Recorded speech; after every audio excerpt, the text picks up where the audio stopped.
Ghotul coaching classes में आप सभी का स्वागत है। Most welcome all of you. I am Rajeshwar, ABEO assistant block education officer, सहायक विकासखंड शिक्षा अधिकारी के सिलेबस पर आधारित यूनिट 4 के अंतर्गत हम आज शिक्षा के गुणात्मक पक्ष एवं नवाचार पर बात करेंगे। शिक्षा का गुणात्मक पक्ष क्या है एवं इसमें किस प्रकार से नवाचार को शामिल किया गया। जैसे कि आज शिक्षा नीति 2020 अपडेट किया गया है, तो यही नवाचार कहलाता है। गुणात्मक पक्ष कहने का अर्थ है कि शिक्षा में किन किन गुणों का समावेश होना चाहिए या समय के साथ साथ शिक्षा पद्धति ने किस प्रकार से अपना स्वरूप बदला है। इसी स्वरूप के बदलाव को, जो कि मनुष्य के सर्वांगीण विकास के लिए एक सहायक तत्व के रूप में काम करे, यही गुणात्मक पक्ष होता है। हम आज मुख्य रूप से भारत में शिक्षा का विकास किस प्रकार से हुआ है, evaluation of education in India या development of education in India, Bharat में शिक्षा का विकास किस प्रकार से हुआ, इसे शिक्षा के विकास पर आज हम आपसे बात करेंगे। शिक्षा का जो विकास है भारत में, इसे हम प्राचीन काल से लेकर के आधुनिक काल तक एक हायरार्की मोड में, एक क्रमिक ऑर्डर में समझने का प्रयास करते हैं। सबसे पहले अगर हम बात करें वैदिक कालीन शिक्षा की, जैसा कि हमें पता है कि 1500 से लेकर 600 ईसा पूर्व के लगभग का समय वैदिक काल के नाम से जाना जाता है, जहां 1500 से 1000 ईसा पूर्व के लगभग का समय ऋग्वैदिक इरा या पूर्व वैदिक इरा के नाम से जानते हैं, और 1000 से 600 ईसा पूर्व के लगभग जो समय रहा है, जो कालखंड रहा है, उसे हम उत्तर वैदिक काल या ब्राह्मण युगीन काल के नाम से जानते हैं। तो इस प्रकार से जो वैदिक कालीन शिक्षा रही है, वैदिक कालीन शिक्षा में नैतिक एवं आध्यात्मिक ज्ञान पर अधिक बल दिया गया था। नैतिक एवं आध्यात्मिक ज्ञान पर अधिक बल दिया गया था। साथ ही साथ शिक्षा का अर्थ था कि व्यक्ति को इस प्रकार से आत्मज्ञान से प्रकाशित किया जाए कि उसका सर्वांगीण विकास हो सके। और शिक्षा का आधार न केवल पुस्तकीय ज्ञान था, अपितु जीविकोपार्जन पर आधारित भी नहीं था। अर्थात उस समय शिक्षा के लिए, शिक्षा प्राप्त करने वाले नौकरी पाने के लिए, अन्यथा या फिर जो शिक्षक हैं वो केवल अपना रोजगार प्राप्त करने के लिए शिक्षण का काम नहीं करते थे। इसीलिए कहा गया कि शिक्षा का अर्थ व्यक्ति को इस प्रकार से ज्ञान प्रदान करना था कि व्यक्ति का सर्वांगीण विकास हो सके, व्यक्ति का सर्वांगीण विकास हो सके, कंप्लीट विकास हो सके। और शिक्षा का आधार न केवल पुस्तक का ज्ञान था और न ही जीविकोपार्जन पर आधारित था। यानी कि जो शिक्षा लेने और शिक्षा देने वाले थे, वो जीविकोपार्जन के लिए, नौकरी पाने के लिए शिक्षा ग्रहण नहीं करते थे, न ही शिक्षा देते थे, है ना। तो इस प्रकार से ये वैदिक कालीन शिक्षा का एक महत्व आप कह सकते हैं। वैदिक कालीन शिक्षा में एजुकेशन सिस्टम कैसा था या शिक्षा की प्रणाली किस प्रकार से थी, शिक्षा प्रणाली किस प्रकार से थी। तो वैदिक कालीन शिक्षा में शिक्षा प्रणाली गुरुकुल पद्धति पर आधारित थी। बच्चे अपने माँ बाप का घर द्वार छोड़ करके गुरुकुल जाते थे और गुरुकुल जाकर के शिक्षा ग्रहण करते थे, शिक्षा अर्जन करने का काम करते थे। तो गुरुकुल पद्धति में विद्यार्थी अपने सहपाठियों के साथ गुरुकुल में ब्रह्मचर्य का पालन करते हुए शिक्षा प्राप्त करते थे। इसी प्रकार अगर हम एक कदम आगे बढ़ें, हम ब्राह्मण युगीन शिक्षा पद्धति की चर्चा करें। जैसे मैंने आपको पहले ही बताया, 1500 से 600 ईसा पूर्व के लगभग समय वैदिक कालीन शिक्षा नीति के अंतर्गत हमने वैदिक शिक्षा पर बात किया, जहां पर वेदों का अध्ययन करना प्रमुख था। लेकिन जैसे ही उत्तर वैदिक कालीन या ब्राह्मण युगीन शिक्षा पद्धति की हम बात करते हैं तो इसका मुख्य पर्पस क्या था, ब्राह्मण युगीन शिक्षा का मुख्य पर्पस क्या था? तो ब्राह्मण युगीन शिक्षा का मुख्य पर्पस ये था कि ब्राह्मण ग्रंथों को पढ़ना, समझना और उसका अनुकरण करना। ब्राह्मण जो ग्रंथ हैं उसे पढ़ना, समझना और उसी का अनुकरण करना, उसमें लिखे गए नियमों का अनुपालन करना ही ब्राह्मण युगीन शिक्षा का महत्व था। साथ ही साथ ब्राह्मण युगीन शिक्षा में धार्मिक शिक्षा का विशेष महत्व था। जो वेदों में 4 वेद उस समय थे, ऋग्वेद, सामवेद, यजुर्वेद और अथर्ववेद, तो इन 4 वेदों की शिक्षा पर अधिक से अधिक महत्व दिया गया था और इन 4 वेदों को पढ़ना और समझना, इस पर अधिक बल दिया जाता था। धर्म का आधार क्या था? चरित्र का निर्माण करना, धार्मिक संस्कृति का संरक्षण करना, व्यक्ति के नैतिक उत्थान और उसके व्यक्तित्व को संतुलित विकास का आधार बनाने का काम मुख्य था। तो इस प्रकार से हमने ब्राह्मण युगीन शिक्षा का उद्देश्य समझा। ब्राह्मण युगीन शिक्षा की विशेषताएं क्या थी, इन विशेषताओं पर हम थोड़ा बात कर लेना चाहते हैं। ब्राह्मण युगीन शिक्षा की मुख्य विशेषताएं थी जैसे उपनयन संस्कार। उपनयन संस्कार, उपनयन संस्कार का अर्थ होता है कि बच्चा अब गुरुकुल जाने वाला है, शिक्षा ग्रहण करने वाला है, तो 16 संस्कारों में उपनयन संस्कार एक महत्वपूर्ण संस्कार माना जाता है। बच्चा गुरुकुल जाएगा तो समाज चूंकि 4 वर्णों में बटा हुआ था, 4 वर्ण में बटा हुआ था, है ना, जाति व्यवस्था अब भारत में व्याप्त हो गई थी, तो समाज 4 वर्णों में बटा हुआ है, ब्राह्मण, क्षत्रिय, वैश्य और शूद्र। ध्यान दीजिएगा, समाज 4 वर्णों में बटा हुआ है, ब्राह्मण, क्षत्रिय, वैश्य और शूद्र। यहां पर जो शूद्र है, इन्हें किसी भी प्रकार की जो शिक्षा है इससे वंचित किया गया, यानी कि जो शूद्र हैं उनको किसी भी प्रकार की शिक्षा प्रणाली से वंचित कर दिया गया। उन्हें शिक्षा लेने का, शिक्षा देने का कोई अधिकार नहीं रखा गया। अगर हम बात करें ब्राह्मण, क्षत्रिय और वैश्य की, तो इन्हें उपनयन संस्कार से ये लाभ प्राप्त करते थे। इनके जो बच्चे हैं क्रमशः 8, 11 और 12 वर्षों में, ब्राह्मण का बच्चा 8 वर्ष में गुरुकुल जाएगा। वहीं अगर हम बात करें क्षत्रिय का बच्चा 11 वर्ष में और वैश्य का जो बालक है वह 12 वर्ष में गुरुकुल जाएगा। ठीक है, कहने का अर्थ है कि ब्राह्मण का पुत्र, ब्राह्मण का जो बच्चा होगा वो 8 वर्ष में ही गुरुकुल चला जाएगा, क्षत्रिय का बालक 11 वर्ष में और वैश्य का बालक 12 वर्ष में गुरुकुल जाएगा।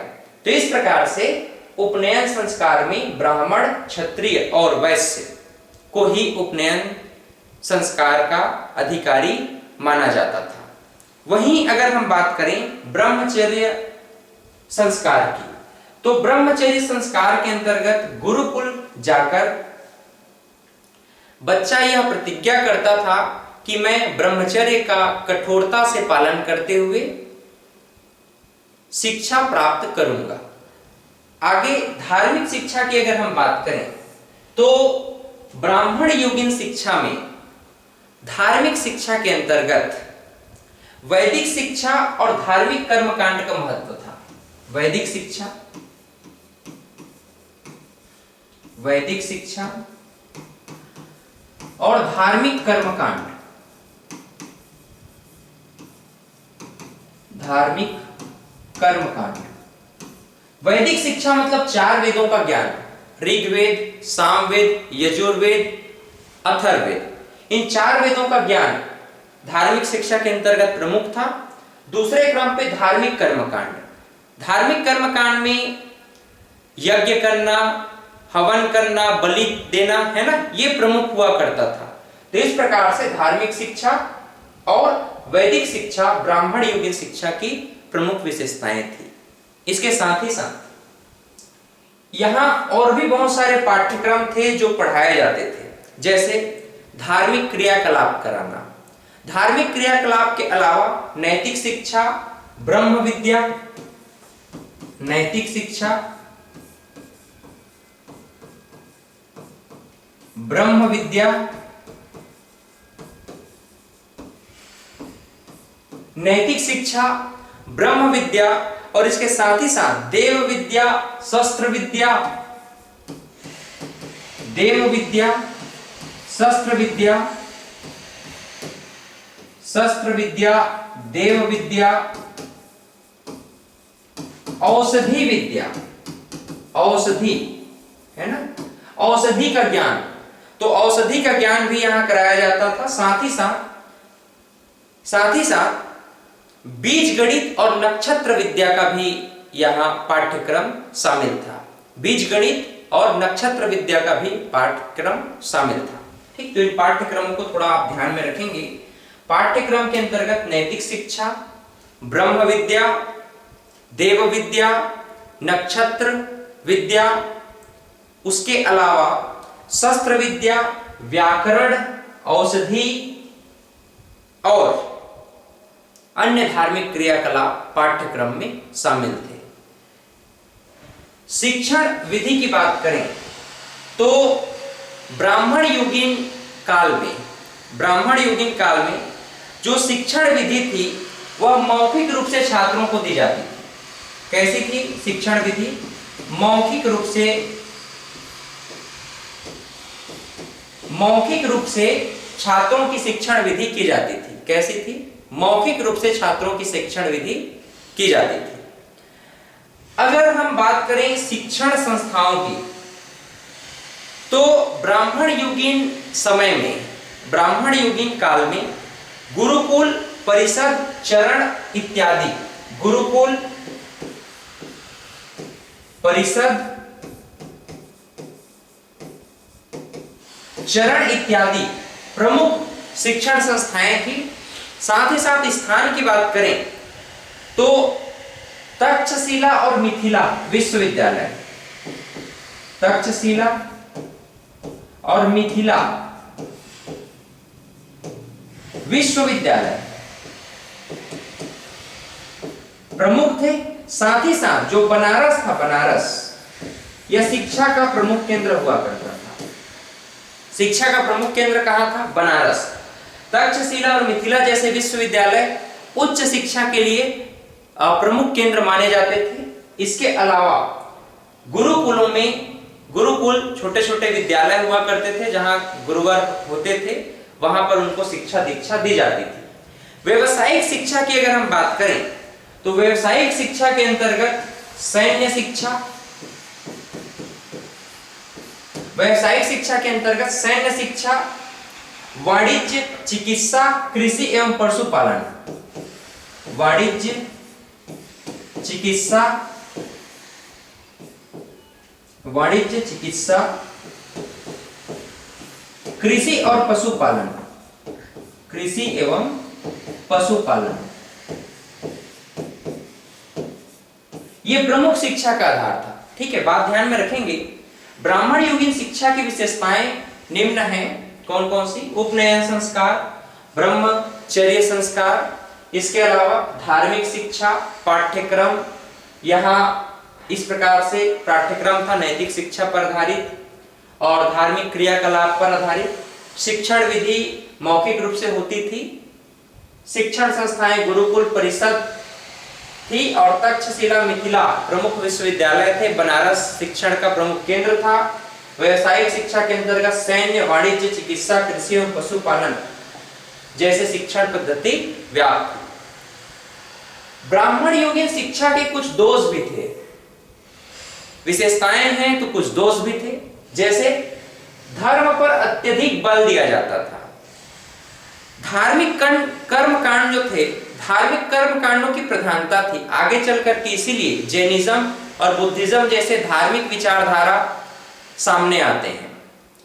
वहीं हम बात करें शूद्रों की उपेक्षा की गई, समस्त प्रकार की जो ज्ञान अर्जन की बात है, शिक्षण पद्धति है, हजारों वर्षों तक जाति व्यवस्था और वर्ण व्यवस्था बनाकर, जन्म मूलक जाति व्यवस्था बनाकर, वर्ण व्यवस्था बनाकर एक वर्ग जिन्हें शूद्र का नाम इन्होंने दिया ब्राह्मण युगीन सभ्यता ने, उन्हें शिक्षण व्यवस्था से दूर रखा गया, है ना, शिक्षा प्रणाली से दूर रखा गया।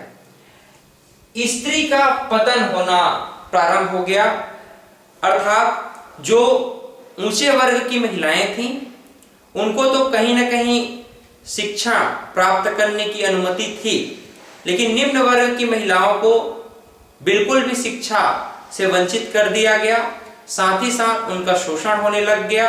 इस प्रकार से स्त्री की स्थिति अत्यंत गिरावट हमें देखने को मिलती है ब्राह्मण युगीन शिक्षा प्रणाली में। जातिवाद का महत्व बढ़ा, जैसे मैंने आपको पहले ही बताया कि समाज 4 वर्ग में, 4 वर्ण में बढ़ गया था जो कि जन्म मूलक थी।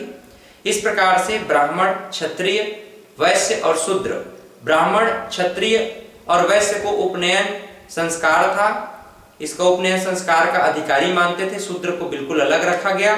तो जाति व्यवस्था में एक बहुत बड़ा वर्ग शिक्षा प्रणाली से वंचित रह गया। लोक भाषाओं की उपेक्षा, बिल्कुल लोक भाषाओं की उपेक्षा हुई, क्योंकि जो शिक्षण प्रणाली थी वह केवल संस्कृत भाषा में ब्राह्मण युगीन सभ्यता में होती थी। कौन सा लैंग्वेज थी? कौन सा लैंग्वेज था? संस्कृत। केवल संस्कृत भाषा में शिक्षण व्यवस्था थी, तो अन्य लोक भाषाओं की उपेक्षा निश्चित रूप से हमें देखने को मिलती है। तो इस प्रकार से ब्राह्मण युगीन शिक्षा की कुछ विशेषताएं हैं, तो कुछ दोष भी हमें नजर आते हैं। इसके बाद हम बात करना चाहते हैं बौद्धकालीन शिक्षा प्रणाली की। निश्चित रूप से अगर हम किसी धर्म विशेष पर, किसी समुदाय विशेष पर चर्चा करते हैं तो निश्चित रूप से हमें धर्म से संबंधित कुछ बातें समझ में आती हैं। तो अगर हम बात कर रहे हैं बौद्धकालीन शिक्षा की, तो बौद्धकालीन शिक्षा के अंतर्गत सबसे पहला उद्देश्य तो यही रहेगा कि बौद्ध धर्म का प्रचार प्रसार अधिक से अधिक करना है। लेकिन इसके अलावा इनका प्रमुख उद्देश्य यह था कि मनुष्य को मोक्ष की प्राप्ति के लिए व्यक्तित्व का विकास कैसे किया जाए, उनमें नैतिक आचरण और वैज्ञानिक दृष्टिकोण के साथ ही साथ चरित्र निर्माण पर अधिक से अधिक बल दिया गया था। यानी विज्ञानवाद जैसी विचारधारा को बौद्धकालीन शिक्षा में समाहित किया गया। यहाँ पर जो अनुभववादी विचारधारा था, अनुभववादी शिक्षा प्रणाली थी, उसे भी बौद्धकालीन शिक्षा में समेकित किया गया। बुद्धकालीन शिक्षा मनुष्य के सर्वांगीण विकास की साधना थी, जहां व्यक्ति के शारीरिक, मानसिक, बौद्धिक एवं आध्यात्मिक उत्थान का संकल्प लिया जाता था। तो इस प्रकार से हम कह सकते हैं कि मनुष्य के शारीरिक, मानसिक, बौद्धिक एवं आध्यात्मिक उत्थान को ध्यान में रखते हुए मनुष्य के सर्वांगीण विकास पर अधिक से अधिक बल दिया गया था। बौद्धकालीन जो शिक्षा थी, बौद्धकालीन शिक्षा की विशेषताओं में कुछ विशेषताएं इस प्रकार हैं। जैसे जो प्राथमिक शिक्षा थी, प्राथमिक शिक्षा को उस समय निःशुल्क कर दिया गया। जैसे आज भारत सरकार प्राथमिक शिक्षा को निःशुल्क कर दिया है कि 6 से 14 वर्ष के बच्चों को निःशुल्क शिक्षा प्रदान करेंगे। उसी प्रकार से बौद्धकालीन शिक्षा में भी प्राथमिक शिक्षा निःशुल्क कर दिया गया था। मुख्य रूप से जो शिक्षा का केंद्र था या शिक्षा किसके द्वारा दी जाती थी, तो बौद्ध मठों के द्वारा शिक्षा का माध्यम संचालित था। शिक्षा पर संघ का नियंत्रण हुआ करता था एवं उच्च शिक्षा के लिए, हायर एजुकेशन के लिए प्रतिदान की आवश्यकता पड़ती थी, यानी शिक्षकों को कुछ दान दिया जाता था। तो ये बौद्धकालीन शिक्षा की विशेषताएं थी। अन्य विशेषताओं में कुछ बातें आपको ध्यान में रखनी चाहिए जो आपके एग्जाम के पॉइंट ऑफ व्यू से अत्यंत महत्वपूर्ण है, इंपॉर्टेंट है, आवश्यक है इन बातों को जानना। जैसे कि हम बात करें छात्र योग्यता की, ठीक है, छात्रों की योग्यता की अगर हम बात करें तो मुख्य रूप से हम देखें तो चांडालों को छोड़कर, जो चांडाल हुआ करते थे, मृत्युदंड इत्यादि दिया करते थे, है ना, तो चांडालों को छोड़कर सभी वर्ग के लोग शिक्षा प्राप्त करते थे। तो यहां पर किसी प्रकार का जाति भेदभाव नहीं था शिक्षा प्रणाली में, और गौतम बुद्ध थे उस समय तो चांडालों को भी उन्होंने शिक्षा प्राप्त करने के लिए अपने पास बुलाया। लेकिन आगे चल करके हीनयान, महायान जैसे संप्रदायों में यह विभक्त होते चला गया। तो हम देखते हैं कि जो विशेषताएं हैं बौद्ध धर्म की, बौद्ध धर्म में शिक्षा प्रणाली की, वहां पर चांडालों को छोड़ दिया गया और चांडालों को छोड़ करके अन्य सभी वर्ग को शिक्षा जो है दिया जाने लगा। विद्या आरंभ किस वर्ष हो जाता था छात्रों का? ध्यान दीजिएगा, 8 वर्ष में, 8 वर्ष में विद्या का आरंभ कर दिया जाता था और 8 वर्ष के पश्चात 12 वर्ष में ये श्रमण बन जाते थे। 12 वर्ष में श्रमण बन जाते थे, श्रमण कहा जाता था इनको, है ना, श्रमण। 8 वर्ष में शिक्षा आरंभ होता था, 12 वर्ष में श्रमण बन जाते थे और 20 वर्ष की आयु में शिक्षा प्राप्त करने के पश्चात ये भिक्षु बनते थे। ठीक है, 20 वर्ष की आयु में शिक्षा प्राप्त करने के बाद भिक्षु बनते थे। शिक्षा का माध्यम क्या था? ठीक है, लैंग्वेज क्या थी, माध्यम क्या था? तो पाली भाषा। पाली भाषा में मुख्य रूप से शिक्षा प्रदान किया जाता था। तो ध्यान दीजिएगा, छात्रों की योग्यता क्या थी? 8 वर्ष में शिक्षा प्रारंभ कर देंगे, 8 वर्ष के पश्चात 12 वर्ष में श्रमण कहलाए और 20 वर्ष में भिक्षु कहलाते थे और इनका शिक्षा का माध्यम मुख्य रूप से पाली था। इसके बाद एक अन्य विशेषता थी पबज्जा संस्कार। इसे हम प्रवज्जा संस्कार भी कहते हैं, पाली भाषा में पबज्जा और हिंदी में हम प्रवज्जा संस्कार के नाम से भी जानते हैं। तो जो प्रवज्जा संस्कार था मठों में प्रवेश करने के लिए आवश्यक था। मठों में प्रवेश के लिए आवश्यक, मठों में प्रवेश के लिए आवश्यक, मठों में प्रवेश के लिए आवश्यक क्या था? प्रवज्जा संस्कार। 10 भिक्षुओं की उपस्थिति में, 10 भिक्षुओं की उपस्थिति में प्रवज्जा संस्कार होता था। प्रवज्जा प्राप्त करने के पश्चात जो पुरुष थे वह भिक्षु कहलाते और महिलाएं भिक्षुणी कहलाती थी। तो इस प्रकार से मठों में प्रवेश करने के लिए प्रवज्जा संस्कार अत्यंत अनिवार्य माना जाता था। इसके पश्चात उपसंपदा संस्कार की अगर हम बात करें, उपसंपदा संस्कार, तो 20 वर्ष की आयु में एक्चुअल में जो प्रवज्जा संस्कार था मठों में प्रवेश करना इसका मुख्य उद्देश्य था। और मठों में प्रवेश करते समय ये 10 शील का आचरण करने का प्रतिज्ञा लेते थे, प्रतिज्ञा। इस प्रतिज्ञा को ध्यान में रखना, 10 शीलों का आचरण करेंगे ऐसा प्रतिज्ञा लेते थे। 10 शीलों का आचरण, तो 10 शीलों का आचरण करने का प्रवज्जा संस्कार लेते थे। उसी समय में इनका उपसंपदा संस्कार 10 भिक्षुओं की उपस्थिति में होता था और ये 10 भिक्षु की उपस्थिति में प्रवज्जा संस्कार के पश्चात उपसंपदा संस्कार होता था और उपसंपदा संस्कार में जो महिला वर्ग थे उनको भिक्षुणी और पुरुष वर्ग को भिक्षु कह दिया जाता था। इसके पश्चात अगर हम बात करें अध्ययन काल की, तो अध्ययन काल के संदर्भ में कुल 22 वर्ष का अध्ययन काल होता था। 10 वर्ष प्रवज्जा, 12 वर्ष की अगर हम बात करें, 12 वर्ष, तो 12 वर्ष प्रवज्जा प्राप्त करने में इनको समय लग जाता था और 10 वर्ष उपसंपदा के लिए, 10 वर्ष उपसंपदा के लिए, तो कुल मिलाकर के 22 वर्ष का अध्ययन काल हुआ करता था। ठीक है, गुरु शिष्य का संबंध कैसा था? निश्चित रूप से गुरु शिष्य का संबंध बहुत ही मधुर और प्यारा था।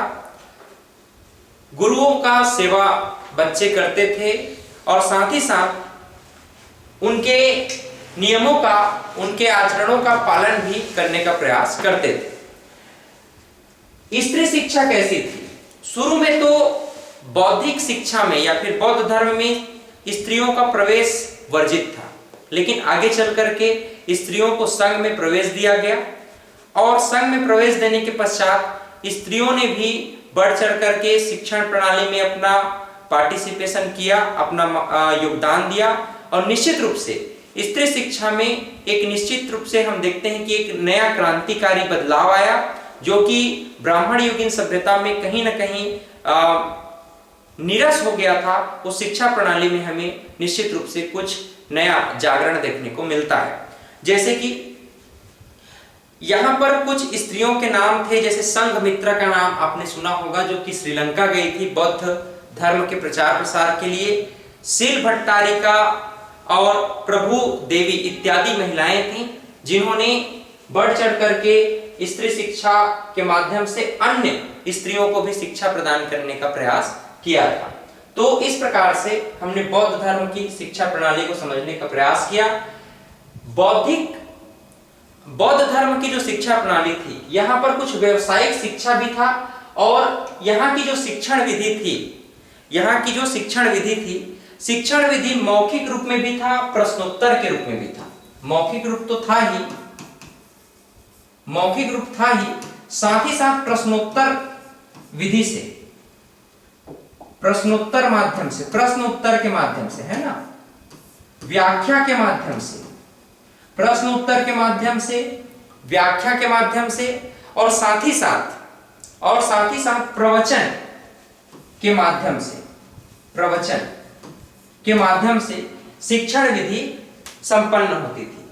व्यवसायिक शिक्षा में बहुत सारे शिक्षा थे, जैसे लेखन का, पशुपालन और यहां पर एक प्रकार से हम देखें तो कृषि, वाणिज्य और कुटीर उद्योग भी अब शामिल हो गया। तो कुटीर उद्योग यहां पर प्रमुख था। व्यवसायिक शिक्षा में कुटीर उद्योग का जो है शिक्षा प्रदान किया जाता था। पशुपालन, कृषि, लेखन पद्धति और गणित का ज्ञान और वाणिज्यिक ज्ञान, इस प्रकार से शिक्षा प्रणाली में नए नए जो विभाग है वो जोड़ दिए गए थे। तो यहाँ पर हमने पाठ्यक्रम में लिख भी दिया है कि लेखन, गणित, शास्त्रार्थ के साथ कला, कौशल, सैन्य शिक्षा, सारथी विद्या, धनुर्विद्या, भूतल विद्या, धार्मिक एवं अलौकिक शिक्षा का प्रावधान यहाँ पर था। ध्यान दीजिएगा, ये जो धार्मिक शिक्षा थी, धार्मिक शिक्षा में एक तो जो बौद्ध ग्रंथ था, बौद्ध ग्रंथों का अध्ययन करना पहला, और दूसरा वैदिक ग्रंथों का अध्ययन करना, दोनों शामिल था धार्मिक शिक्षा में। अलौकिक शिक्षा में आत्मज्ञान का शिक्षा प्राप्त करना और ध्यान आदि करना, ये शामिल था। तो इस प्रकार से पाठ्यक्रम यहाँ सम्मिलित थे। इसके पश्चात हम मुस्लिम युगीन शिक्षा की बात करें तो मुस्लिम युगीन शिक्षा एक प्रकार से सामुदायिक शिक्षा पर केंद्रित था। एक प्रकार से हम व्यापक शिक्षा नीति नहीं कह सकते, ये नेरो माइंडेड या फिर एक संकीर्ण रूप से शिक्षा प्रणाली थी, जो व्यापक रूप से सबको समाहित नहीं करता था। मुख्य रूप से जो प्रारंभिक मुस्लिम शिक्षा नीति थी वो धार्मिक व इस्लामिक संस्कृति का प्रचार प्रसार करना था, और इसके साथ ही साथ इन्होंने ज्ञान तथा कौशल, प्रशिक्षण और ऐश्वर्य प्राप्त करने पर शिक्षा पर अधिक महत्व बल दिया था। साथ ही साथ इनका जो शिक्षा का आधार क्या था, सामुदायिक था। मैंने आपको पहले ही बताया कि मुस्लिम शिक्षा में इनका जो शिक्षा प्रणाली था वह व्यापक दृष्टिकोण नहीं रखता था, सबको समाहित नहीं करता था, बल्कि धार्मिक शिक्षा प्राप्त करना या धार्मिक शिक्षा को, इस्लामिक शिक्षा को अधिक से अधिक व्यापित करना इनका शिक्षा का मुख्य आधार था। शिक्षा तथा संगठन की व्यवस्था इनकी कैसी थी? शिक्षा एवं संगठन की व्यवस्था इनकी कैसी थी? तो शिक्षा या संगठन की व्यवस्था में जो बच्चे थे, सबसे, जैसे आज हम आंगनबाड़ी कहते हैं ना, आंगनबाड़ी, तो आंगनबाड़ी के रूप में बच्चे बिस्मिल्लाह में शिक्षा प्राप्त करते थे। जब बच्चा 4 वर्ष 4 माह और 4 दिन का हो जाता था, जब बच्चा 4 वर्ष 4 माह और 4 दिन का हो जाता था, तो बच्चे को बिस्मिल्लाह भेजा जाता था, और बिस्मिल्लाह का शिक्षा प्राप्त करता था, मतलब प्राथमिक शिक्षा से पहले का शिक्षा, पूर्व प्राथमिक शिक्षा आप कह सकते हैं। इसके पश्चात मकतब, मकतब का अर्थ ध्यान में रखना, मकतब, मदरसा या बिस्मिल्लाह का अर्थ पूछा जा सकता है। तो एक प्रकार से बिस्मिल्लाह क्या है, जैसे कि प्रबज्जा बौद्ध शिक्षा प्रणाली में और वैदिक शिक्षा प्रणाली में या ब्राह्मण योगिन शिक्षा प्रणाली में उपनयन संस्कार था, उसी प्रकार से बिस्मिल्लाह क्या था, मुस्लिम शिक्षा प्रणाली का प्राथमिक, पूर्व प्राथमिक शिक्षा प्रणाली का प्राथमिक इसका इकाई था, है ना। वहीं अगर हम मकतब की बात करें तो मकतब एक प्रकार से प्राथमिक पाठशाला था। क्या था? प्राथमिक पाठशाला। प्राथमिक पाठशाला। इस प्राथमिक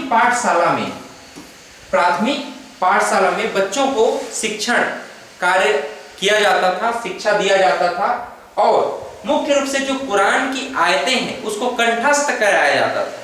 यानी मौखिक रूप से शिक्षा प्रणाली थी और मौखिक रूप से इस शिक्षा प्रणाली में अधिक से अधिक जो फोकस है वो रटने में किया जाता था, मतलब बौद्धिक ज्ञान में नहीं, बल्कि जो कुरान की आयतें हैं उनको रटवाया जाता था बच्चों को, है ना। तो रटन पद्धति अधिक प्रचलित थी प्राथमिक पाठशाला मकतब में। उसके बाद अगर हम हायर एजुकेशन की बात करें, हायर एजुकेशन जहां पर भाषण देना सिखाया जाता था, सीधा वक्ता बनना सिखाया जाता था, भाषण देना सिखाया जाता था, तो हायर एजुकेशन में हम मदरसे की बात करते थे।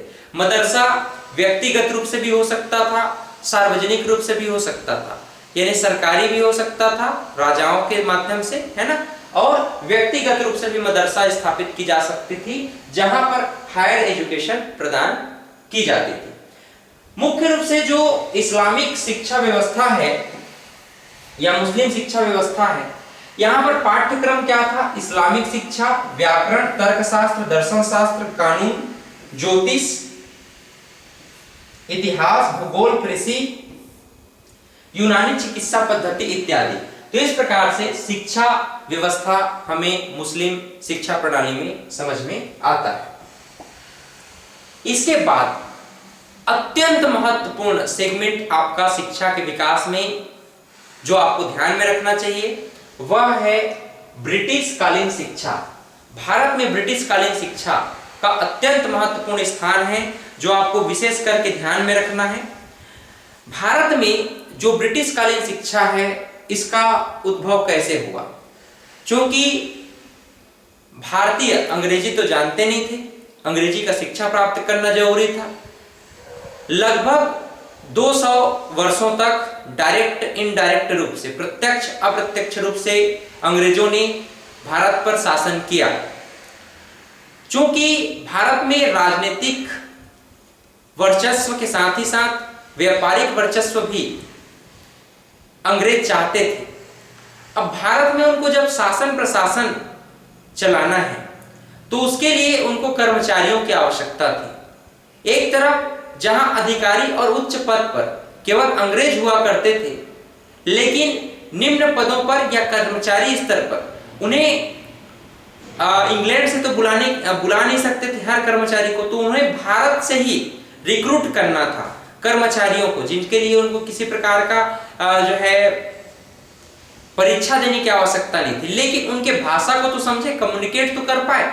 इसी कारण से, इसी उद्देश्य से भारतीय लोगों को अंग्रेजी शिक्षा के लिए इन्होंने सोचा कि हम भारत में जो छोटे पद हैं या कर्मचारियों का जो नियुक्ति है वो भारत के जो मूल निवासी हैं इन्हीं से हम रिक्रूट करें।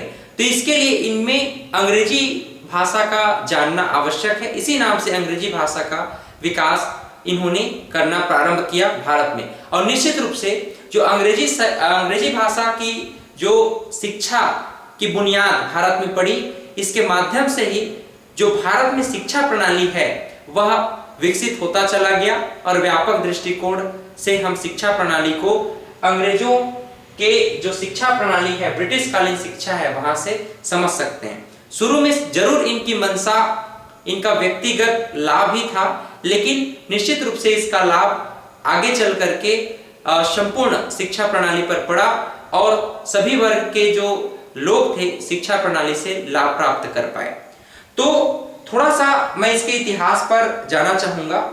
सबसे पहले जो भारत में शिक्षा प्रणाली रही है, भारत में जो शिक्षा प्रणाली रही है, इसको मैं थोड़ा सा आपसे डिस्कस कर लेना चाहता हूं।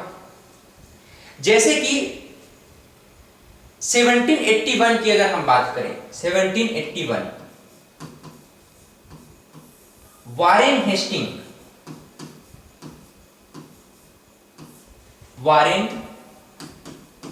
हेस्टिंग नाम ध्यान में रखिएगा, वारेन हेस्टिंग का।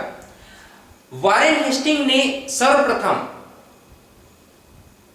भारत में शिक्षा प्रणाली को लाने का प्रयास किया था और 1781 में इनके नेतृत्व में कलकत्ता में एक मदरसे की स्थापना की गई थी। कलकत्ता में एक मदरसा का स्थापना किया गया था। कहां? कलकत्ता में। आपको पता है प्लासी का युद्ध, फिर बक्सर का युद्ध, इसके पश्चात बंगाल क्षेत्र में इन्होंने अपना अधिकार जमाया, फिर धीरे धीरे पूरे भारत में इन्होंने अधिकार जमाने का प्रयास किया।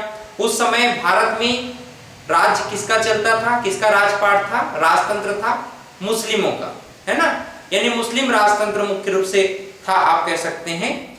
तो जो मुस्लिम है अपने राजपाट के लिए, अपने राजकार्य के लिए कौन से भाषा का उपयोग करता था? फारसी, अरबी, उर्दू। तो उनके लैंग्वेज को समझने के लिए सर्वप्रथम वारेन हेस्टिंग ने प्रयास किया 1781 में कि कलकत्ता में उन्होंने मदरसे का स्थापना किया। मदरसे की स्थापना के द्वारा उन्होंने अरबी, उर्दू और फारसी जैसे भाषाओं को समझने का और उस भाषा को एक शिक्षा प्रणाली के रूप में विकसित करने का प्रयास किया। 1784 में, इसी क्रम में वारेन हेस्टिंग के समय ही 1784 में 1784 में एशियाटिक सोसाइटी का जो है स्थापना किया गया। एशियाटिक सोसाइटी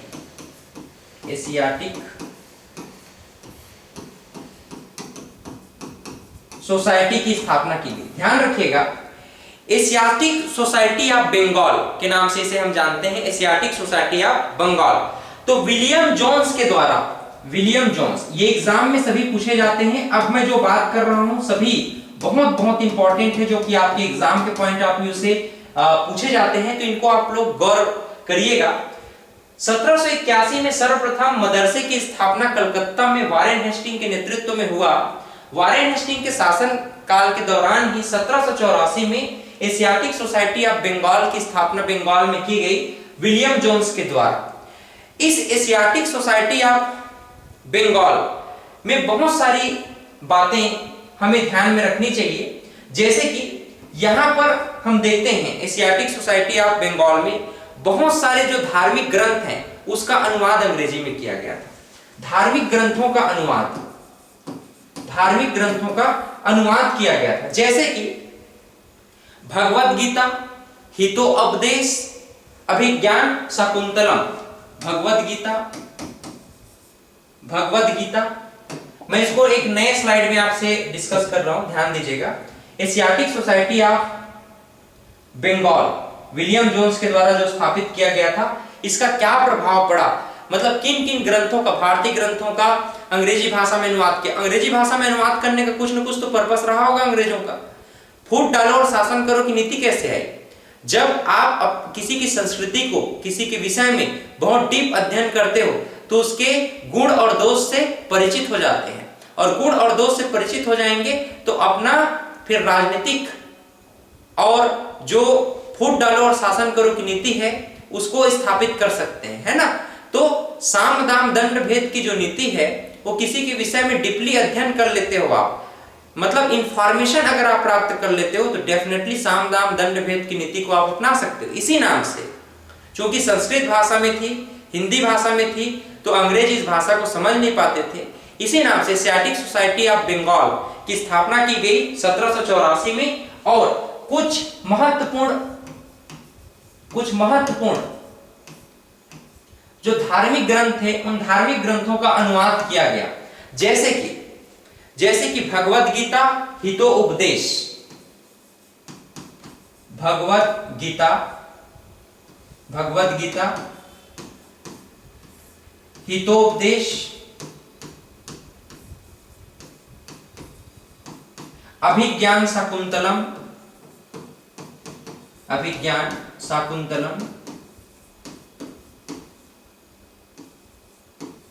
इसे आप चाहें तो नोट करते जाइए। भगवद गीता, हितोपदेश, अभिज्ञान शाकुंतलम, गीत गोविंद और मनुस्मृति। ये मैं प्रमुख बता रहा हूं, इसके अलावा भी है, लेकिन जो प्रमुख आपके एग्जाम में पूछे जाते हैं उन पर मैं डिस्कस कर रहा हूं। गीत गोविंद और मनुस्मृति, ठीक है। तो भगवद गीता का अनुवाद जॉन विल्किंसन ने किया था। किसने? John Wilkinson.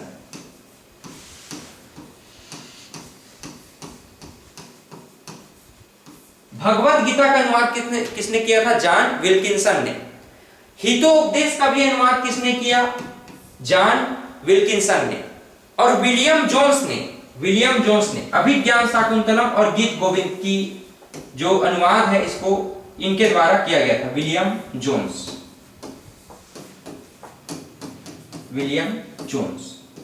मनुस्मृति की बात करें तो मनुस्मृति को एशियाटिक सोसाइटी ऑफ बंगाल के द्वारा इसे अनुवादित किया गया था। अ कोड ऑफ जेंटलॉज के नाम से इसे पुकारा गया अंग्रेजी में। अ कोड ऑफ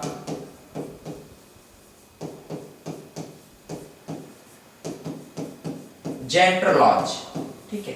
अब कोड ऑफ जेंटलॉज के नाम से मनुस्मृति का अनुवाद अंग्रेजी में किया गया था।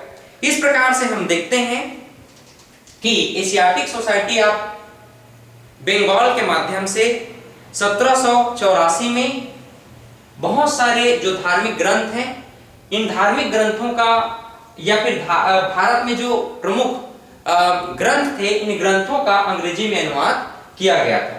तो ये शिक्षा पद्धति का, शिक्षा प्रणाली का भारत में निश्चित रूप से एक महत्व हो जाता है।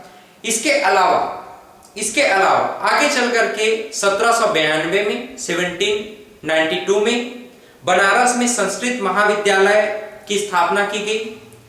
चार्ल्स ग्रांट भारत में आधुनिक शिक्षा के जन्मदाता माने जाते हैं। यानी कि भारत में जो स्कूली शिक्षा का प्रचार प्रसार करना है, जन्मदाता तो नहीं कह सकते, अग्रदूत कह सकते हो आप। Charles grant. कुछ नाम मैं आपसे शेयर करता हूं, इन नामों को आप लोग ध्यान में रखिएगा। चार्ल्स ग्रांट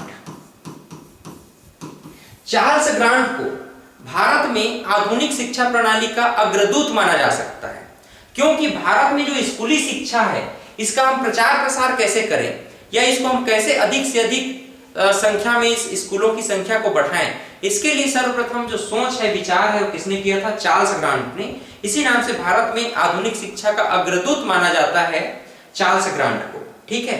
1800 ईस्वी में लॉर्ड वेलीजेली के समय में फोर्ट विलियम कॉलेज की स्थापना 1802 में कलकत्ता में की गई थी, जहां पर आईसीएस ऑफिसरों की ट्रेनिंग होती थी। जैसे आज लबासना में आईसीएस अफसरों की ट्रेनिंग होती है, उसी प्रकार से कलकत्ता में फोर्ट विलियम कॉलेज की स्थापना 1802 में किया गया था, जो कि कुछ समय के पश्चात बंद हो गया।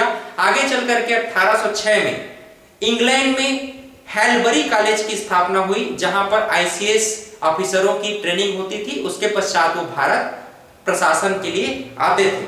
चार्टर एक्ट 1813 भी शिक्षा प्रणाली में अपना महत्वपूर्ण स्थान रखता है, जहां भारतीय शिक्षा पर 1 लाख रुपए खर्च करने की बात कही गई थी।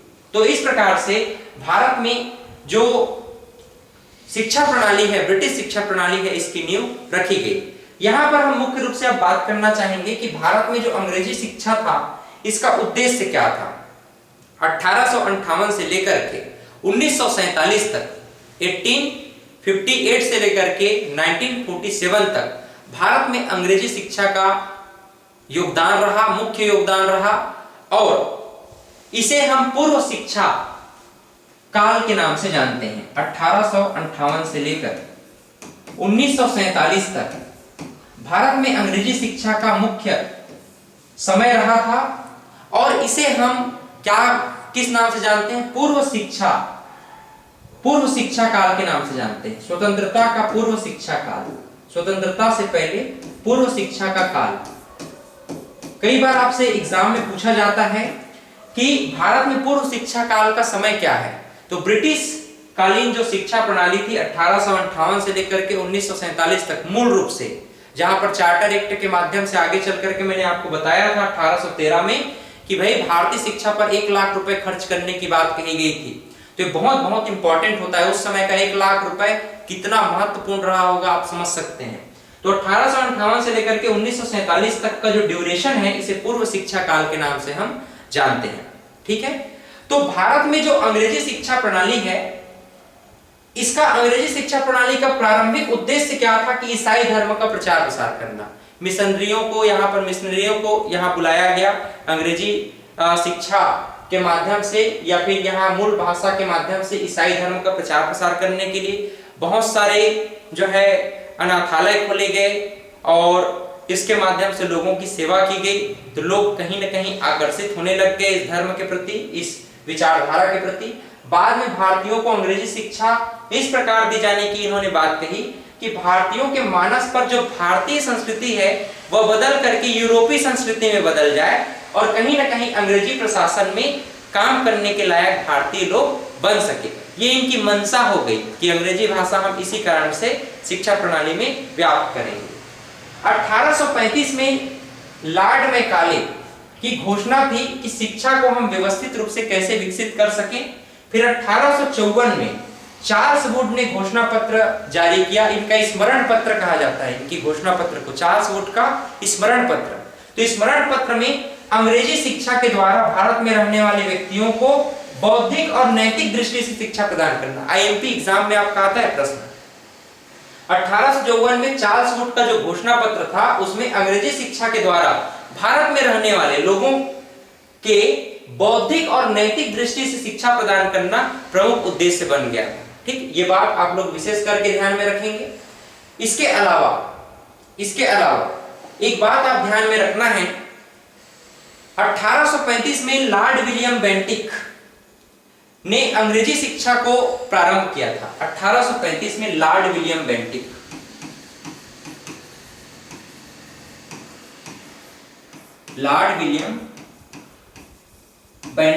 ने 1835 में अंग्रेजी शिक्षा का प्रारंभ किया।